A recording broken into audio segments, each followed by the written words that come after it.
नमस्कार दोस्तों, जीके और तोपसा यूट्यूब चैनल में आपका हार्दिक स्वागत है। दोस्तों, इंडिया जीके वाली सीरीज में हम पढ़ रहे हैं भारत का भूगोल। और भारत के भूगोल में भी हम पढ़ रहे हैं भारत के भौतिक प्रदेश। और भारत के भौतिक प्रदेशों में भी हम पढ़ रहे हैं प्रायद्वीपीय भारत का पठार। क्योंकि हमने भारत के जो भौतिक प्रदेश हैं उनको 4 भागों में बांटा है मुख्यतः। उत्तर का विशाल पर्वत मैदान, या फिर उत्तर का जो विशाल पर्वतीय क्षेत्र है, दूसरा उत्तर का जो विशाल मैदान है, और तीसरा प्रायद्वीपीय भारत का पठार है, और चौथे में हमने जो है तटीय जो प्रदेश हैं और द्वीप समूह लिए हैं। तो हम ये कह सकते हैं कि तीसरा जो हमारा बौद्धिक प्रदेश चल रहा है वो हमें कह सकते हैं यहाँ पे प्रायद्वीपीय भारत का पठार।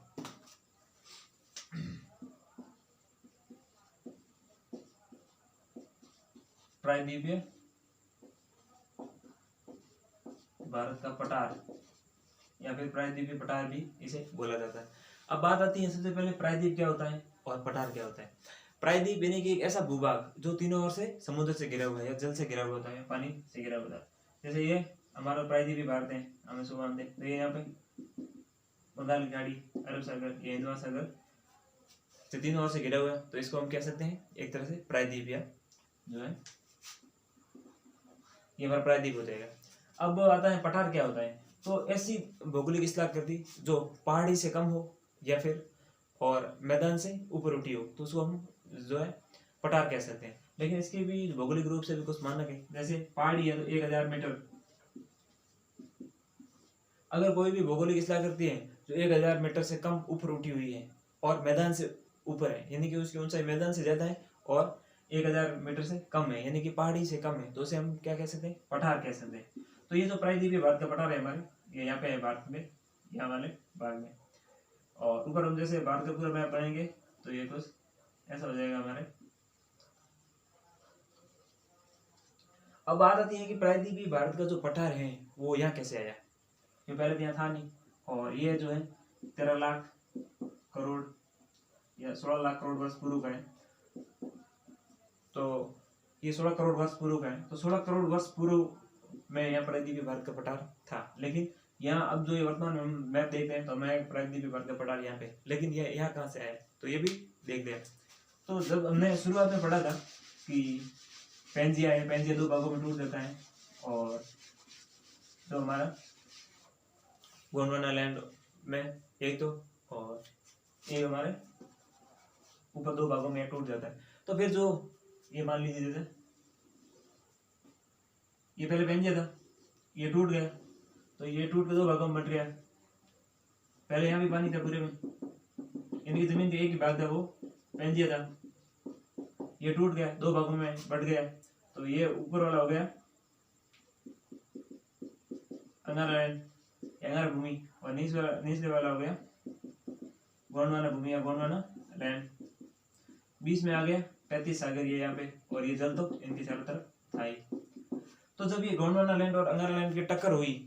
तो ये अफ्रीका से टूटकर जो प्रायद्वीपीय भारत का पठार है वो धीरे धीरे है जो आगे जाके यहाँ हिमालय 35 सागर से टकराया, तो यहाँ हिमालय के निर्माण की जो प्रक्रिया हुई भारतीय संदर्भ में हम बात करें तो इसी दौरान जो प्रायद्वीपीय जो अंगारा लैंड की जो प्लेट आई उसने टक्कर लगाई और आगे ये अरब सागरीय प्लेट से टकराई, तो फिर ये जाके हमारे जो प्रायद्वीपीय भारत का जो पठार का निर्माण हुआ। तो हम ये कह सकते हैं पेंजिया और अंगारा लैंड या जो गोंडवाना लैंड हमने देखा, तो इसको हम जैसे एक ही मैप में समझे तो ये मान लीजिए पृथ्वी है और ये भूमध्य रेखा है, और ये कर्क रेखा, सॉरी मकर रेखा, और ये कर्क रेखा है। तो सर्वप्रथम जो हमारे प्रायद्वीपीय भारत का पठार था वो मान लेते हैं हम ये यहाँ पे था,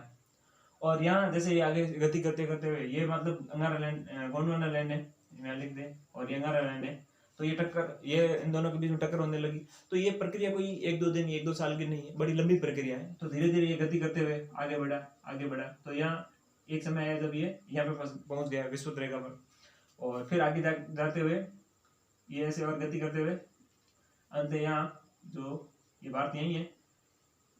तो यहाँ पहुंच गया। यहाँ पहुंचने में इसको काफी टाइम लगा, तो यहाँ तक पहुंच गया। अब देखिए जब हम अफ्रीका की बात करते हैं, ये जो अफ्रीका है, तो अफ्रीका के इस भाग से जो प्रायद्वीपीय भारत एक तरह से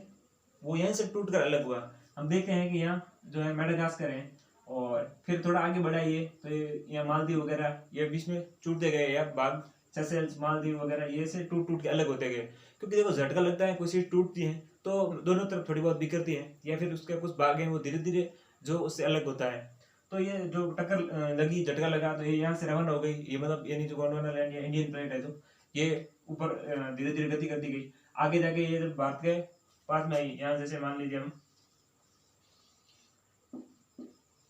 ये हमारा यहाँ पे ये भारत,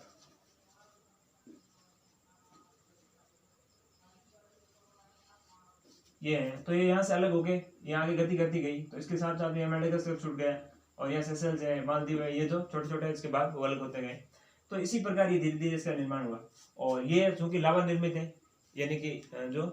लावा निर्मित होता है वो ज्वालामुखी का जब मैग्मा पिघल कर बाहर आता है और बाहर आके ठंडा हो जाता है तो लावा निर्मित होता है। तो हम देखते हैं कि प्रायद्वीपीय भारत की जो मिट्टी है तो वो जैसे महाराष्ट्र में कोयला या फिर कहते हैं कि काली मिट्टी है, उससे कपास का जो उत्पादन होता है। तो ये धीरे धीरे जो हमारे प्रायद्वीपीय भारत का पठार है तो वो कह सकते हैं हम अफ्रीका वाली प्लेट का ही भाग है, और धीरे धीरे ये वर्तमान स्वरूप लिया इसने और इस प्रकार इसने गति की है। तो अब हम भारत वाले कह सकते हैं हमने घाट घाट का पानी पिया, यानी कि भूमध्य रेखा, मकर रेखा, भूमध्य रेखा, कर्क रेखा, इस प्रकार। अब हम आगे देखते हैं, तो इस प्रकार धीरे धीरे जो भूमध्य हमारे जो प्रायद्वीपीय भारत का पठार है इसने जो वर्तमान स्वरूप लिया है, और साथ ही ऊपर हिमालय निर्माण की प्रक्रिया भी हुई है। अब हिमालय निर्माण की प्रक्रिया और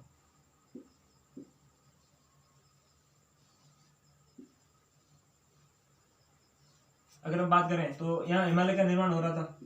और ये जो गति करती है प्लेट, ये तो चूंकि पहले आ गया था प्रायद्वीपीय भारत का पठार, क्योंकि ये जो है 16 करोड़ वर्ष पूर्व है, और ये तो है जो 11 करोड़ वर्ष पूर्व है। तो ये प्लेट ऐसे गति करती करती आगे आई। अब देखो यहाँ जब ये मैदान का निर्माण हो गया, उत्तर के विशाल मैदान का निर्माण हो गया,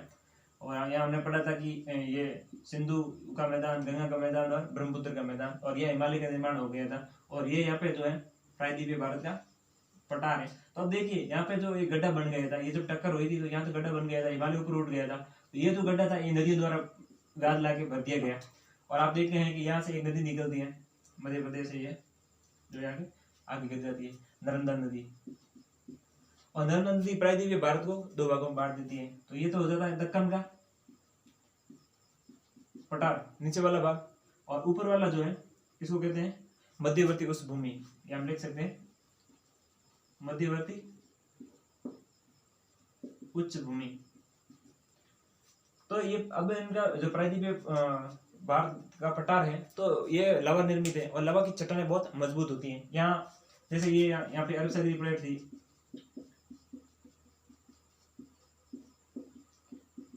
तो ये जब स्प्लिट से अरब सागरीय प्लेट से टकराया, क्योंकि हम समुद्र के अंदर भी तो चट्टान उसकी भी तो गहराई होती है, ऐसा तो है नहीं कि जो कोई प्लेट आई ऊपर से तैर के चली गई, क्योंकि ये पूरा अपना जो शुरू से मतलब कहते हैं पैरों से सर तक एक तरह से पूरा जो प्लेट है वो गति करती है। तो यहाँ आके टकराई, यहाँ भी घर्षण हुआ, विस्फोट हुआ, महास्फोट हुआ। तो यहाँ जो अब इससे ज्वालामुखी जो मैग्मा निकलने लगा, तो वो हर साल मैग्मा इकट्ठा होता गया। जब भी हम देखते हैं कि जैसे मान लीजिए कहीं सीमेंट का काम चल रहा है, आरसीसी का काम चल रहा है, अगर उस पर जैसे एक बार डाला, 2 बार डाला, मतलब जैसे वो सीमेंट या जो मसाला बनाया हुआ होता है सीमेंट का वो डालते हैं, एक बार ऐसे डला दिया, थोड़ा सा फैला, फिर थोड़ा सा ऐसे फैला, वो कम फैलता है लेकिन यहाँ फिर ऊपर उठने लग जाता है या मजबूत होने लग जाता है, जमने लग जाता है। ऐसे ऐसे देखेंगे हम, तो ऐसा हम डालते रहेंगे तो वो फैलता रहेगा, लेकिन वो ऊपर से यहाँ हाइट भी लेता रहेगा और यहाँ कम फैलता रहेगा। ऐसा ही हुआ, इसलिए हमारे जो प्रायद्वीपीय भारत का पठार है यहाँ हम देखते हैं तो ये पश्चिमी घाट इसे कहा जाता है। तो पश्चिमी घाट है तो ये ऊपर यहाँ से जो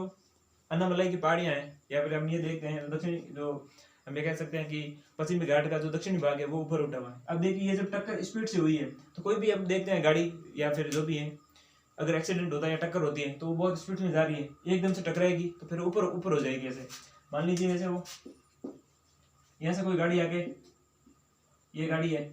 और स्पीड से आके यहाँ टकराएगी तो टकराते ही वो क्या एकदम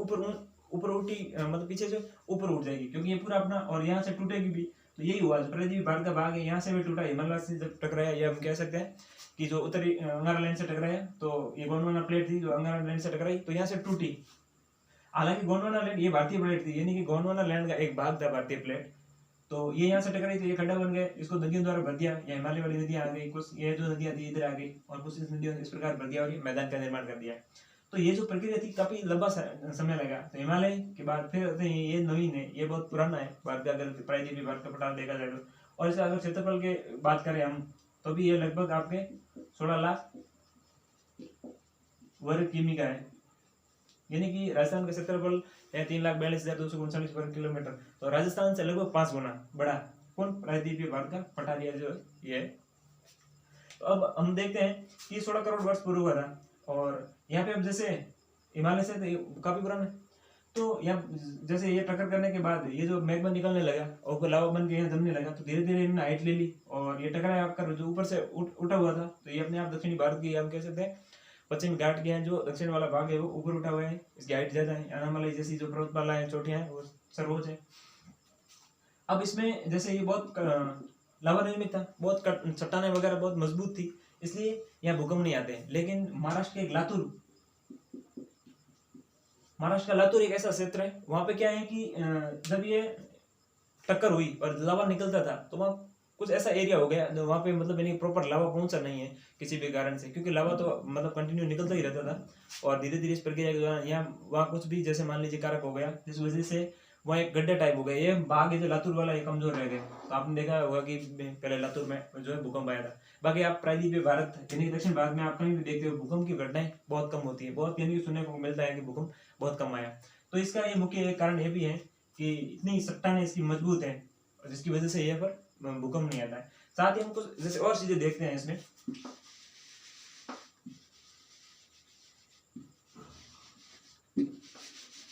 यानी कि अब इसका प्रादेशिक विभाजन करते हैं हम प्रायद्वीपीय भारत के पठार का, तो इसको अलग अलग नामों से जाना जाता है, और अलग अलग नामों से जैसे यही देख लेते हैं हम, क्योंकि हमारे प्रायद्वीपीय भारत का पठार ये है। तो अब इसको यहाँ पे महाराष्ट्र में तो कहेंगे महाराष्ट्र का पठार, यहाँ महाराष्ट्र है, फिर ये महाराष्ट्र का ये वाला भाग दक्कन, दक्कन कहलाता है, तो दक्कन का पठार हो जाएगा। ये बीदर का पठार हो जाएगा, महाराष्ट्र के भाग, फिर महाराष्ट्र के बीदर के आगे नागपुर आ जाएगा, तो नागपुर का पठार। तो फिर यहाँ पे कर्नाटक है, तो मैं कह सकते हैं इसको महाराष्ट्र पठार। फिर महाराष्ट्र के ये यहाँ पे दक्कन पठार, कई बार इसको दक्कन ट्रैप बोला जाता है। ट्रैप का मतलब वैसे क्या होता है, जाल होता है, लेकिन ट्रैप का यहाँ ज्योग्राफी में इसका अर्थ है कि जैसे बार बार लावा निकलता रहता, कंटिन्यू लावा निकलता रहता, और ये जम जाता धीरे धीरे, तो ये ओके उसकी जो परतें जमी एक तरह से मजबूत, क्योंकि जो ये बेसाल्टिक लावा था जो बहुत कठोर, यानी कि बहुत कठोर है, तो इसकी वजह से जो इसका ट्रैप एक तरह से जो ये परतें ऊपर के ऊपर जमती रहती थी, इसकी वजह से ये बहुत मजबूत हो गया, यानी कि भूकंप भी नहीं आ सकता, इसको तोड़ना तो बहुत बड़ी बात होती है। तो यहाँ है मतलब यानी कि बहुत बड़े खनिज पदार्थ हो सकते हैं, लेकिन ये बहुत मजबूत है, कोयले से भी कठोर चीजें हैं यहाँ पे, तो वो निकल नहीं पाती हैं। लेकिन ऐसा नहीं है, जैसे कुतुबमुखी खाने हैं या फिर बाबा बुजुर्ग की जो खाने पहाड़ियाँ हैं वो भी हैं इस क्षेत्र में, तो ये हो गया, इसलिए इसको ट्रैप भी कहा जाता है। कई बार बोलते हैं कि भाई दक्कन के पठार को दक्कन ट्रैप क्यों कहा जाता है, तो इसका कारण यही होता है कि बार बार इनकी जो कंटिन्यू परतें जमती जाती थी, इसकी वजह से बहुत मजबूत हो गया। फिर ये यहाँ पे बिदर का पठार, बिदर पठार कह सकते हैं। फिर नागपुर का पठार, नागपुर का पठार, यहाँ पे इसको जैसे कर्नाटक है, जो ज्योग्राफी में जो नाम है उसे धारवाड़ है, इसका धारवाड़ की चट्टानें भी हम पढ़ते हैं, तो धारवाड़ पठार भी इसको कह सकते हैं। फिर ये आंध्र प्रदेश में है यहाँ पे, तो आंध्र प्रदेश को ज्योग्राफी में रायलसीना कहते हैं, तो रायलसीना पठार यहाँ पे हो जाता है। फिर यहाँ पे आ जाता है आगे छत्तीसगढ़, या महाराष्ट्र से आगे निकलते हैं हम यहाँ बिदर नागपुर से, तो छत्तीसगढ़ में इसको कहा जाता है बक्सर का पठार, बक्सर का पठार। फिर छत्तीसगढ़ से आगे झारखंड है, तो झारखंड में इसको कहेंगे हम जो है छोटा नागपुर का पठार, छोटा नागपुर पठार। अब कई बार क्वेश्चन आता है कि छोटा नागपुर का पठार स्थित है, वहां पहला ही देखा ऊपर होता है जो नागपुर महाराष्ट्र, कई बार ऑप्शन में दिया होता है, और वो हम जो है उसको गलत कर लेते हैं, लेकिन ये कहाँ है, झारखंड में स्थित है, और ये छत्तीसगढ़ में, ये आंध्रा, ये कर्नाटका, और ये महाराष्ट्र। तो छोटा नागपुर का पठार है वो प्रायद्वीपीय भारत का ही भाग है, या दक्कन का जो पठार है उसका ही भाग है, लेकिन ये झारखंड में स्थित है, न कि महाराष्ट्र या नागपुर में या महाराष्ट्र में। अगर ऑप्शन में महाराष्ट्र लिखा हुआ था तो वो कंफ्यूज करने के लिए, और आप ज्यादातर लोग वही करते हैं इसलिए गलत कर लेते हैं। अब बात आती है जब नागपुर का पठार, अब यहाँ के जो हमारे प्रायद्वीपीय सॉरी जो पूर्वांचल है, या हम कहते हैं पूर्वोत्तर की पहाड़ियाँ आ जाती हैं, तो यहाँ पे छोटा नागपुर के बीच में यहाँ बांग्लादेश आ जाता है, और फिर यहाँ आ जाता है मेघालय में गारो खासी जयंती और मेघालय का पठार। तो मेघालय का जो पठार है हम ये कह सकते हैं मेघालय पठार या शिलोंग का पठार की इसमें कहते हैं शिलोंग पठार। तो ये मेघालय की राजधानी शिलोंग, तो मेघालय या शिलोंग, मेघालय का पठार या शिलोंग का पठार ये भी प्रायद्वीपीय भारत का ही भाग है। लेकिन अब देखो छोटा नागपुर का भाग है, प्रायद्वीपीय भारत का ही पठार है या दक्कन टाइप का ही भाग है, लेकिन यहाँ बीच में जो मालदा भ्रंश आ जाता है। तो कई बार पूछा जाता है कि मेघालय के पठार या शिलोंग के पठार को नागपुर या छोटा नागपुर के पठार से अलग कौन करता है, तो मालदा भ्रंश है वो अलग करता है, और यहाँ हम कह सकते हैं मालदा भ्रंश इसको अलग करता है। तो ये यहाँ पे बांग्लादेश आ जाता है इसलिए मालदा भ्रंश इसको अलग करता है। तो ये जो है प्रायद्वीपीय भारत का पठार है, उसका जो एक तरह से हम कह सकते हैं प्रादेशिक विभाजन है कि अलग अलग प्रदेशों में उसको किस नाम से जाना जाता है। और फिर यहाँ पे जो भूकंप की घटना है हम कह सकते हैं बहुत कम भूकंप आता है यहाँ पे महाराष्ट्र में, और खासकर महाराष्ट्र में क्या दक्षिण पूरे भारत में हम देखा जाए तो, क्योंकि बहुत कठोर है, बहुत चट्टानी जो है इसकी चट्टानें बहुत मजबूत है, इस वजह से यहाँ भूकंप बहुत कम आता है। फिर आती है कि अब जैसे जिस समय प्रायद्वीपीय भारत का ये भाग, या फिर कह सकते हैं कि हम जो इंडियन प्लेट है, गोंडवाना लैंड की जो इंडियन प्लेट है, ये जब अंगारा लैंड से या ऊपर जब टकराई थी उस समय तो यहाँ यानी कि आज से 13 करोड़ वर्ष पूर्व यहाँ भी तो जीव जंतु थे, वनस्पति थी, जंतु पक्षी सब कुछ थे। तो अब ये जो जंतु पक्षी वगैरह थे ये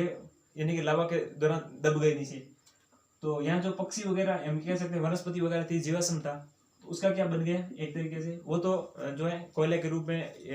या कोयले के रूप में परिवर्तित हो गया। तो ये तो चट्टानें बहुत मजबूत है, यहाँ से तो निकलता नहीं है, खनन होता नहीं है, और यहाँ आप देखोगे यहाँ धीरे धीरे आगे जाएंगे, यहाँ बहुत कठोर है, फिर हमें आगे जाएंगे थोड़ा कोई भी रंग होता है बहुत नजदीक होता है तो गहरा ज्यादा होता है, लेकिन उसके किनारों पर जाएगा तो वो क्या थोड़ा फीका या हल्का दिखाई देगा। तो यहाँ भी मतलब चट्टानें बहुत मजबूत, मतलब एक तरीके से लावा बहुत ज्यादा मात्रा में और ज्यादा होने के कारण ये मजबूत बहुत ज्यादा है। लेकिन धीरे धीरे हम यहाँ जाएंगे तो लावा कमजोर होगा, धीरे धीरे यहाँ जो है खनिज निकलेंगे, खनिज संपदा संपन्न है पूरा जो प्रायद्वीपीय भारत का पठार है, दक्कन का पठार है। फिर यहाँ देखेंगे हम झारखंड में, तो यहाँ कोयला निकलता है या अलग प्रकार की धातुएं निकलती है या खनिजों का जो यहाँ दोहन किया जाता है और खनिज निकाले जाते हैं। तो ये एक तरह से वही जीवाश्म है जो प्रायद्वीपीय भारत के पठार में हम ये कह सकते हैं, या फिर इंडियन प्लेट जो गोंडवाना लैंड की जो 16 करोड़ वर्ष पूर्व थी, तो उसमें जो थे वो नीचे दब गए और जीवाश्म के रूप में कोयला बन गए। फिर इसी प्रकार के जो जीव जंतु या वनस्पति जो थी और यहाँ इस वाले भाग में थी, और वो अरब सागर की प्लेट से टकरा गए, जब अरब सागर की प्लेट से टकराए तो यहाँ इधर दब गई, और लावा तो निकलता ही रहता था कंटिन्यू और वर्षों तक निकला। तो इधर के जो थे वो निर्मित होने लगे, और इधर की जो भी वनस्पति थी, जीवाश्म थे या पशु पक्षी वगैरह जो भी इसमें यहाँ दब गए। तो आप देखेंगे कि यहाँ हमारे क्या है, मुंबई आई नाम का पेट्रोलियम जो खनन क्षेत्र है, तेल क्षेत्र है, यहाँ से हम पेट्रोल या तेल निकालते। भारत का सबसे ज्यादा तेल या खनन कहाँ से होता है, यहीं से होता है, मुंबई आई से। तो अभी हम ये देख सकते हैं कि यहाँ जो जीवाश्म था, समुद्र से जो भी जीवाश्म निकलते हैं, समुद्र के नीचे क्या तेल होता है और यहाँ तेल पाया जाता है, और जबकि यहाँ जो जीवाश्म दब गए उनको हम कोयला या फिर जो खनिज पदार्थों के रूप में निकालते हैं, और यहाँ का तो बहुत कठोर है, वो निकाल नहीं पाते, इतना मजबूत है, कठोर है। तो इस प्रकार हमने प्रायद्वीपीय भारत को पढ़ा, और साथ ही प्रायद्वीपीय भारत का जो है प्रादेशिक विभाजन उसको भी देखा, किस क्षेत्र में किस प्रकार के नाम से जाना जाता है। और अब यहाँ की जैसे खनिज संपदा है उसको हम अलग एक टॉपिक में लेंगे, जिसमें पूरे जो अलग अलग राज्यों के खनिज पदार्थ है उसको लेंगे, और कहाँ पे कौन से खनिज निकलता है, या तेल या प्राकृतिक गैस कहाँ पे क्या निकलती है उसको हम शामिल कर लेंगे। और यहाँ हमने प्रायद्वीपीय भारत के पठार में मुख्यतः इसका जो प्रादेशिक विभाजन, उत्पत्ति और किस प्रकार से ये प्रायद्वीपीय भारत के पठार जो वर्तमान स्वरूप लिया ये यहाँ आया है, क्योंकि पूर्व में कहीं था, हमने देखा कि वो तो कहाँ मकर रेखा तक था, वहां से आगे विषुवत रेखा तक ये घूमते घूमते यहाँ तक पहुंच गए। और मेडागास्कर है वो इसी से टूट कर अलग, मतलब ये हुआ तो ये मेडागास्कर का भाग है। फिर हम आगे देखते हैं सेशल्स है, मालदीव है, ये सब यहीं से एक तरह के इसके ही भाग रहे हैं। और ये जो प्रायद्वीपीय भारत का पठार था आज हमने पढ़ा और ये जाना कि